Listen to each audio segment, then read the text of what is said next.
we're all just getting started with real life. Most of us are probably entering our 20s with a hazy plan of what we kind of want to do in the future, but we really don't know what that means. I mean, we're told college is the best place to figure ourselves out and to grow into functioning adults, but what does that mean exactly? I mean, we're still stressing over classes and struggling with our majors. How can we visualize everything that's to come in the next 70 years? I find immense comfort in the 2012 film Frances Ha.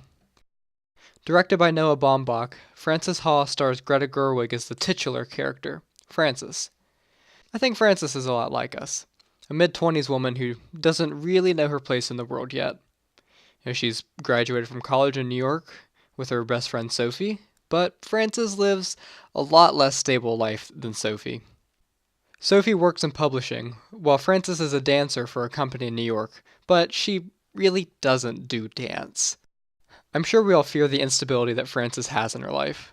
She's undateable, she's constantly moving into new apartments, and she doesn't really have a regular job.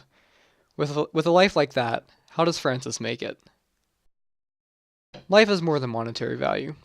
As Greta Gerwig wrote herself in her screenplay for Lady Bird, being successful doesn't mean anything in and of itself. It just means that you're successful. Yeah, but then you're successful. But that doesn't mean that you're happy.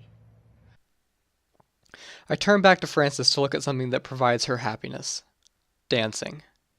I mean, to be honest, she's a passion-driven person overall. She's technically a dancer, but as I said before, she doesn't really get paid to do it most of the time. Despite this, Frances still does all she can to fit dance in her life. She'll run through the streets of New York dancing by the crosswalks. She does a summer RA job at her alma mater just to take more dance classes. It takes until the end of the film for her to get another chance at choreographing her own pieces for money, but before she gets paid to do what she loves, she's still happy through the whole journey of dancing. One thing Frances has just as much passion for as she does dancing are her friends. She describes her and her best friend Sophie as, "We're practically the same person with different hair." They went to college together and continued to live together after they graduated. Even through different relationships with boys and a temporary move to Japan for Sophie, the girls still managed to stay friends. I greatly relate to Frances. I like to think that my passions fuel my college plans, even if I'm not entirely sure what I want to do when I graduate. In the future, I want to work in theater, in whatever way I can. I know that I won't make much money doing it, but it's what I love.